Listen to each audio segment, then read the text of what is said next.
I've really heard it from every region of the state, that people, that there's a labor shortage, and a lot of, and I know this group has talked about it for quite some time.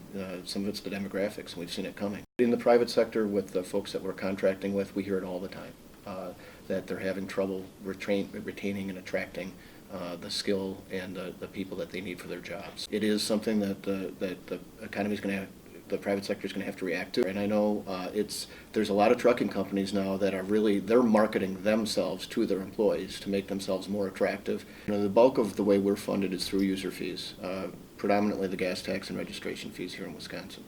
And since the end of the Great Recession, we have seen vehicle miles traveled actually go up a little bit every year. So, that has held pace so far. Registration fees, as we project, there's some concern about that moving forward.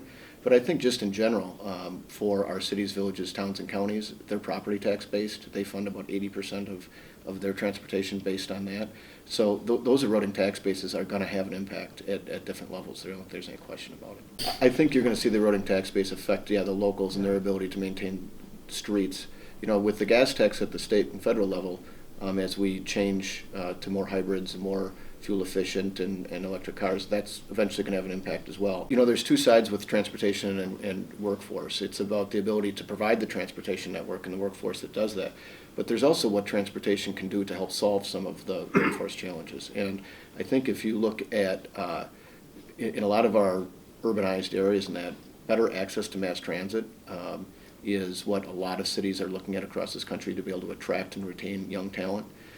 The money that we were able to get in the last budget for passenger rail, we're going to be able to add more trips on the Hiawatha line between Milwaukee and Chicago. And I know for our major employers down in that area, they've indicated that's a game changer for them to be able to attract and get the talent that they want down in that area.